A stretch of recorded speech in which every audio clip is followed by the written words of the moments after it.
11th and 12th எக்ஸாமுக்கான public exam முடிஞ்சிருக்கு. மொத்தம் 3 doubts இருக்கும். ப்ரைவேட் ஸ்டூடெண்ட்ஸுக்கு 11th and 12th சப்ளிமெண்ட்ரி எக்ஸாமுக்கான அப்ளிகேஷன் டேட் என்னைக்கு, நமக்கான ஹால் டிக்கெட் எப்போ டவுன்லோட் பண்ணலாம் அப்படிங்கிறது. இன்னொன்று 11th 12th இப்போ எக்ஸாம் எழுதின ஸ்டூடெண்ட்ஸுக்கு எங்களுக்கான ரிசல்ட் என்னைக்கு வரும் அப்படிங்கிறது உங்களுக்கு எக்ஸ்பெக்டாக இருப்பீங்க. 12th ஸ்டூடெண்ட்ஸை பொறுத்த வரைக்கும் உங்களுக்கு பேப்பர் வெல்சன் இப்போ ஏப்ரல் 4லேருந்து ஸ்டார்ட் பண்ணுறாங்க. அதனால் உங்களுக்கான ரிசல்ட் May 9th அப்படிங்கிறத ஆல்ரெடி அனௌன்ஸ் பண்ணியிருக்காங்க.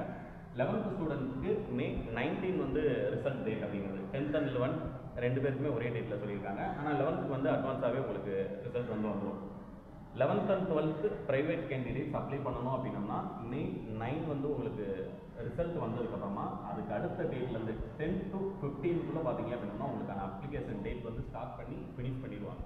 அதனால் மொத்தமே 5 நாள் தான் இருக்கும். அப்படிங்கிறனால இந்த வீடியோவோட டிஸ்கிரிப்ஷனில் ஒரு ஜாயின் பண்ணுறதுக்கான வாட்ஸ்அப் சேனல் லிங்க் ஜாயின் பண்ணுறேன். அதில் ஜாயின் பண்ணிக்கிட்டீங்க அப்படின்னா உங்களுக்கு அப்ளிகேஷன் டேட் வரும்போது டைரெக்டாக நீங்கள் அதில் நான் நோட்டிஃபிகேஷன் வந்து ஷேர் பண்ணுவேன். அதில் நீங்கள் பார்த்துக்கலாம்.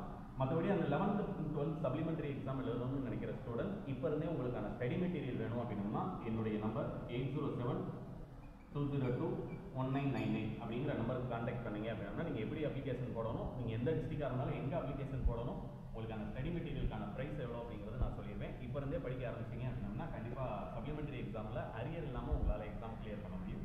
வேறு எதுவும் டவுட்ஸ் அப்படின்னம்னாலும் என்னுடைய நம்பருக்கு கான்டாக்ட் பண்ணுங்கள். தேங்க்யூ.